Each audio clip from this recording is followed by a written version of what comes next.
오늘 본문이 포함된 12장부터 14장 말씀은 일곱 나팔의 재앙이 있었고, 그리고 마지막 일곱 대접의 재앙이 있기 전에 그 사이에 하신 말씀입니다. 그 중에 오늘 본문은 마지막 시대를 거치고 지나가고 난 뒤에 구원받게 될 성도들의 모습이 어떠한 모습인지, 그래서 천국에 대한 그 예고편과 같은 말씀이 오늘 14장 말씀인데, 구원받은 성도들이 1절 말씀에 보니까 시온산에 있습니다. 그리고 그곳에서 영광스러운 찬송을 부르고 있는 모습을 볼 수가 있습니다. 그곳에 모인 사람들이 이마에 인을 맞았고 그 숫자는 14만 4천 명이더라. 자, 14만 4천 명의 의미는 지난주에 말씀드렸습니다. 14만 4천 명만이 아닙니다.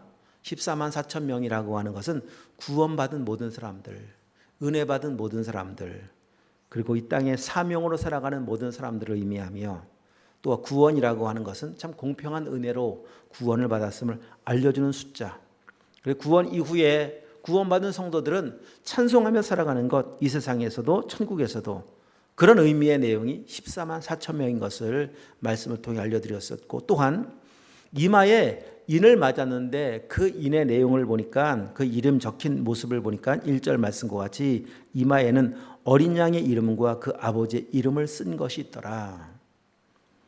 자, 이 이름, 어린 양의 이름과 아버지의 이름이 기록됐다라고 하는 것은 주인이 바뀌었다는 겁니다. 인을 딱 찍는 순간 그 인 찍은 사람의 소유가 되거든요. 내 거다 너는, 그런 모습으로 이제 도장을 찍습니다. 자, 그래서 구원이라고 하는 것은 주인이 바뀐 거예요. 이전엔 내가 주인이었다면 이제는 내가 주인이 아니요, 이제는 마귀가 주인이었다면 이제는 마귀가 주인도 아니고 오직 예수 그리스도께서 나의 주인 된 사람. 이 시온산에서 찬송 부르는 사람들은요, 주인 바뀌지 않고 그곳에 있을 사람은 한 명도 없습니다. 그리스도의 이름을 이마에 찍지 않고 하나님의 인 맞지 않고 천국에 있을 사람은 한 명도 없습니다. 다 주인 바뀐 사람들이에요. 주인 바뀌었다라고 하는 표시가 이름을 바꿔준 겁니다. 어떻게 이름이 바뀌었는가 하면, 예수님께서 십자가 지실 때 예수님의 이름으로 돌아가신 것이 아니라 우리의 이름으로 죽으셨어요. 예수님의 이름은 죽을 이유가 없습니다. 왜? 그분은 죄가 없는 분이시기 때문에 그렇습니다. 그래서 예수님은 내 이름을 그 목에 거시고 나를 대신해서 십자가 지신 거거든요. 자, 예수님이 죽으실 때, 우리의 이름으로 죽을 때, 내 이름으로 죽으실 때 그 뒤에 그 대신 예수님의 이름을 우리에게 주신 거예요. 구약에 보면 번제를 드릴 때 제물을 가지고 와서 그 제물을 가지고 온 사람이 양이라면 양 위에 머리에 안수를 합니다. 그러면 그 제물을 가지고 온 사람의 죄가 양에게로 다 전가가 되어져요. 양이 죽으면서 이 사람의 죄가 대속되어지는 건데, 자, 전가할 때 내 죄가 전가되면 동시에 전가되는 건 뭔가 하면 양의 생명이 내게 옵니다. 그 양은 장차 오실 예수 그리스도를 의미하지 않습니까? 그런 겁니다. 내 이름으로 죽으신 예수님 때문에 예수님의 이름을 우리의 이마에, 우리의 마음 신비에 새겨줄 수 있었던 겁니다. 이것을 구원이라고 말을 하는 거예요. 그리고 구원받은 사람들이 천국에 모여서 찬송을 부르는데, 오늘 본문 3절 말씀에 보니까 새 노래라고 나와요. 새 노래를 부르는데, 그 찬송을 부르는데 그 찬송의 소리가 얼마나 웅장하고 아름다운지, 많은 물소리 같고 우레소리 같고 그리고 검은 고 소리와 같더라. 정말 천국이 떠나갈 만큼 우렁차고 아름다운 소리의 찬양이 천국에서 울려 퍼진다는 모습을 볼 수 있지 않습니까? 어떻게 이런 찬양을 부를 수 있는가 하면 은혜 때문에 찬양하는 것이고, 또한 승리했기 때문에 찬양하는 겁니다. 마치 2002년 월드컵을 한번 생각해 보십시오. 그 기간에 온 국민이 열광했었습니다. 정말 곳곳에 모여서 다 함께 그 붉은 옷을 입고 목이 터지라고 대한민국을 외쳤던 것은 다른 것 때문이 아니라 승리했기 때문에 가능한 거예요. 단지 우리나라에서 월드컵이 열렸기 때문이 아닙니다. 승리를 이뤘거든요. 첫 예선 경기부터 시작해서 꿈에 그리던 16강에 올라갔고, 이거 봐라, 8강에도 올라가네, 4강에도 올라가네, 이거는 그냥 말 그대로 그냥 저 먼 이야기, 한번 상상 속에나 생각해 볼 만한 그런 성적 아니겠습니까? 그런 승리를 거두기 시작하면서부터 사람들은 열광하기 시작했습니다. 골이 들어가고 승리하는 순간 모르는 사람들인데 광장에 모여서 서로 얼싸안고 기뻐했었습니다. 만약에 여러분 패배했다고 생각해 보십시오. 첫 게임이 폴란드였죠. 졌습니다. 미국이었죠. 그다음 또 졌습니다. 계속 져서 예선 탈락했습니다. 무슨 월드컵이 재밌었겠습니까? 안방에 와서 남의 집 잔치를 하는데 그냥 열광이 아니라 비난이 쏟아졌겠죠. 결국 승리한 사람만 영광의 찬송을 부를 수가 있어요. 반면에 지옥 가면 슬피 울며 이를 간다고 성경이 말씀하고 있습니다. 여러분 잘 보십시오. 세상 스포츠도 승리하면 이렇게 열광을 합니다. 그런데 영원한 승리를 주신 하나님 앞에 그 천국 보좌에 올라갔을 때, 그 시온산에 올라갔을 때 부르는 찬양이 얼마나 대단하겠습니까? 새 노래를 부르며 승리의 기쁨을 함께 나누는 성도들의 모습, 여기 본문 6절 말씀해 보십시오. 모든 민족과 종족과 방언과 백성들에게 정말 처음 보는 사람들이 마치 예전부터 알았던 사람과 같이 서로 부둥켜 안으며 얼싸안고 찬양할 그날 한번 생각해 보시라니까요. 중요한 것은 이 새 노래가 영원히 반복돼요. 그래서 매일매일 새로운 노래입니다. 신곡을 부른다는 의미가 아닙니다. 하나님의 은혜가 날로 새롭습니다. 하나님께 주신 기쁨이 또 충만합니다. 영원히죠, 영원히. 자, 6절 말씀해 보니까 이런 말씀이 있습니다. 끝부분에 백성에게 전할 영원한 복음, 이렇게 나와 있죠. 영원한 복음. 복음은 예수 그리스도를 의미하는데 그 복음이신 예수 그리스도, 이 땅에서만 복음이 아닙니다. 예수 그리스도의 복음은 영원한 복음입니다. 하나님은 영원하신 하나님이십니다. 이 땅에서만 얻는 기쁨이 아니라 영원한 기쁨을 매일매일 누리게 하시는 하나님 아니십니까? 이 세상의 기쁨이 아무리 커도 천국의 기쁨을 흉내낼 수 없을 뿐더러 아무리 커도 잠깐이에요. 다 지나가요. 다 옛날 이야기예요. 그러나 진짜 기쁨의 날이 오면은 그 기쁨은 한도 끝도 없는 영원한 기쁨을 매일 누리게 됩니다. 그래서 우리가 이 땅을 살아가면서 때로 힘들고 어렵고 슬프고 고통스럽더라도 참고 인내할 수 있는 이유가 여기에 있습니다. 조금 지나고 나면 하나님 영광의 자리에 참여하지 않습니까? 그래서 우리에게 필요한 게 무엇이냐? 12절 함께 읽어보겠습니다. 시작. 성도들의 인내가 여기 있나니 그들은 하나님의 계명과 예수에 대한 믿음을 지키는 자들이라. 인내하는 겁니다. 믿음을 가지고 인내하며 살아가는 겁니다. 자, 그러면 그 인내하며 살아가는 과정에 어떤 삶을 인내해야 하는지를 오늘 본문 안에 살펴보면, 다시 말씀드리면 시온에서 새 노래를 부르며 영광에 참여할 사람들은 이 땅에서 어떤 삶을 살아야 될지 오늘 본문 안에서 네 가지로 정리를 해보도록 하겠습니다. 자, 4절 앞부분에 보니까 이 사람들은, 그 노래를 부르는 사람들은 여자와 더불어 더럽히지 아니하고 이렇게 말씀하죠. 순결한 자라. 그 말은 언제나 어디서나 하나님의 뜻대로 산 사람이라는 의미입니다. 여기 나오는 여자는 17장 이하에 보면 음녀라고 나와 있습니다. 음녀를 어떻게 말씀을 통해 소개하고 있는가 하면 바벨론, 세상 이렇게 말씀해 주고 있거든요. 이 세상을 지배하는 음녀는 온갖 얼마나 화려하고 아름다운지 17장 잠깐 한번 가서 보도록 할까요? 4절 한번 읽어보겠습니다. 4절, 17장 4절 시작. 그 여자는 자줏빛과 붉은빛 옷을 입고 금과 보석과 진주로 꾸미고 손에 금잔을 가졌는데 가증한 물건과 그의 음행에 더러운 것들이 가득하더라. 화려합니다. 온갖 보석으로 장식을 했습니다. 잔도 있습니다. 잔에 뭐가 있느냐? 음행에 더러운 것이 가득합니다. 화려한데 더러워요. 이게 세상입니다. 이 세상은 이런 구조로 살아갑니다. 육신의 정욕과 안목의 정욕과 이생의 자랑으로 세상은 온통 도배되어 있는데 더러워요. 이런 세상을 살아가면서 이 더러운 세상 속에서 거룩함을 지키며 살아가는 것이 구원받은 성도의 모습이라는 겁니다. 마치 다니엘과 같이 하나님 앞에 거룩한 삶을 살기로 뜻을 정하지 않습니까? 어린 소년 다윗이 포로로 잡혀가는 상황에서 그는 뜻을 정합니다.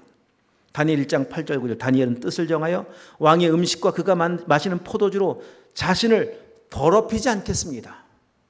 내가 이 세상에 살면서 이 세상에서 흘러나오는 그 더러운 것으로 내 영혼을 마음을 더럽히지 않겠습니다. 뜻을 정하고 정한 뜻대로 살아갑니다. 선포합니다. 그리고 하나님께 은혜를 구합니다. 승리하는 겁니다. 언제나 어디서나. 이렇게 하나님의 자녀답게 하나님께서 기뻐하신 뜻을 정하며 살아가는 사람들이 바로 구원받은 사람이라고 말을 하는 겁니다.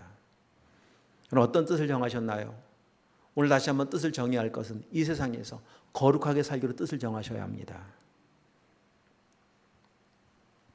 휴가 기간 가족들과 함께 휴가 가서 거룩한 부모의 모습을 보여주십시오. 그냥 적당히 한잔하는 거란다. 교회 가면 이야기하지 마라. 이렇게 그러지 마시고 거룩한 모습 보여주세요. 뜻을 정하세요. 이번 휴가에는 알코올을 가져가지 않으리. 아예 이번에 끊으리. 할렐루야.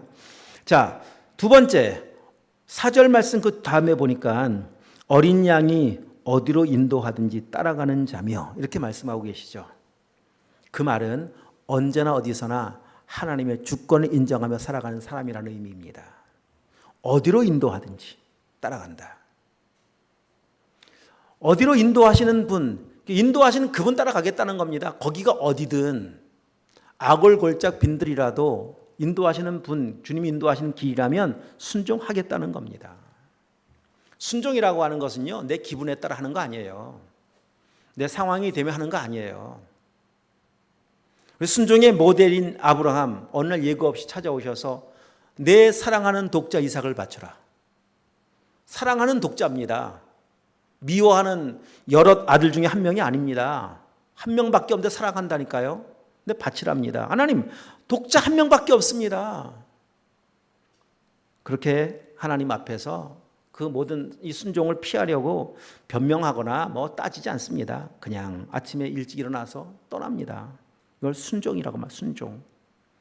이런 순종이 가능한 것이 뭡니까? 하나님을 경외함이고 하나님의 주권을 인정하는 모습 아니겠습니까? 그래서 구원받은 사람들은요, 철저하게 말씀에만 반응하며 순종하며 살아가는 거예요.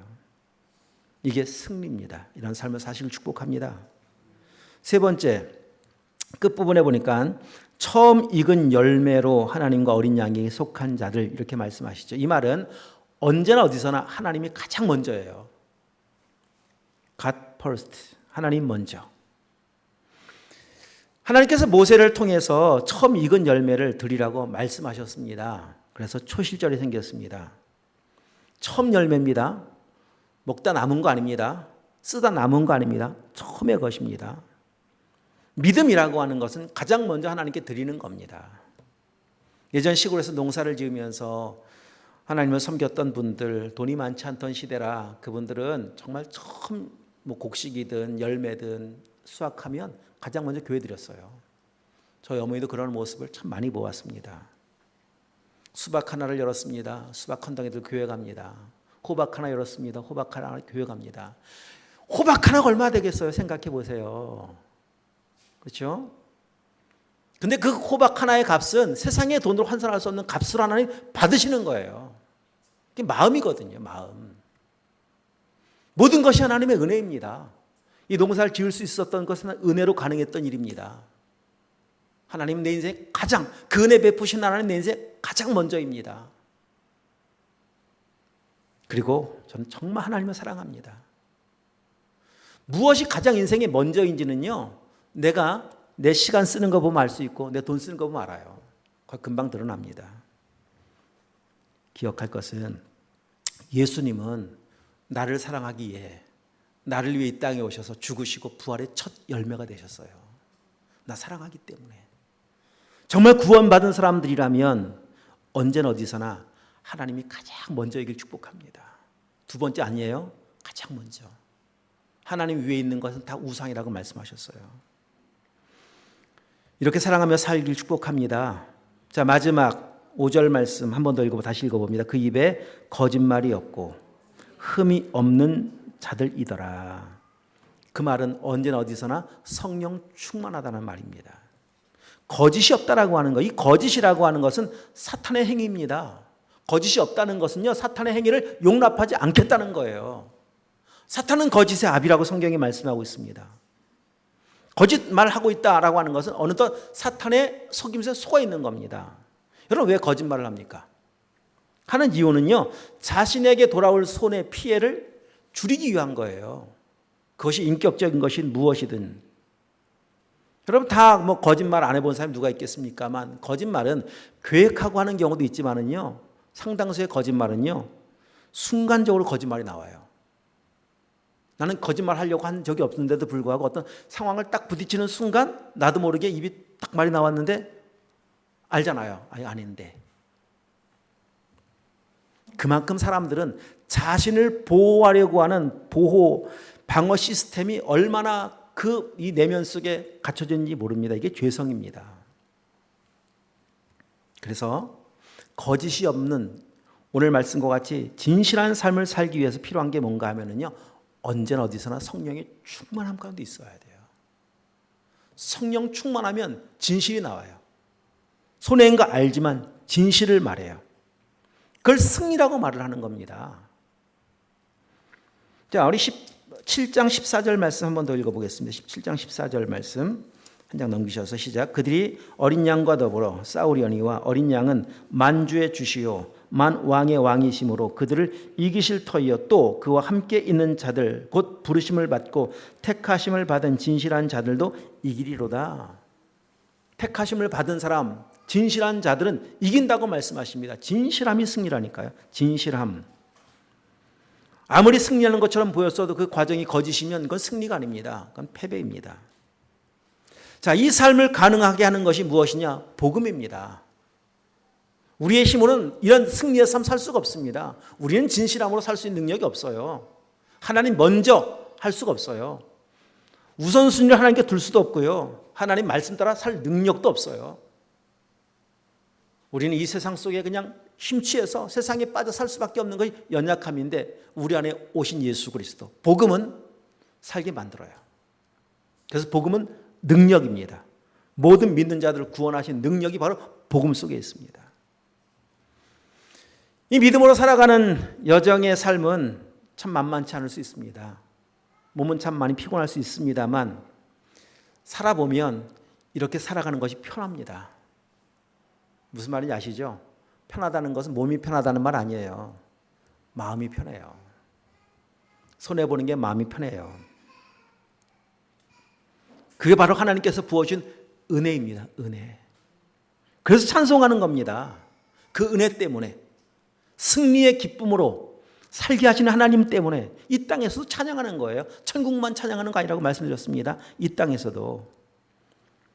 여러분, 그렇게 우리 살아가는 겁니다. 하나님의 은혜 입은 사람들은 믿음의 삶을 한 걸음 한 걸음 살아가다가 가다 보면 어느덧 주님의 품에 안기지 않겠습니까?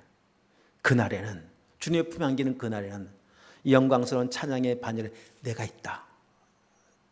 거기에 내가 있다니. 그 부를 찬양의 그 영광스러운 자리에 있는 자체만으로도 여러분 얼마나 감격스럽겠습니까? 그곳에 있다는 것 생각해 보십시오.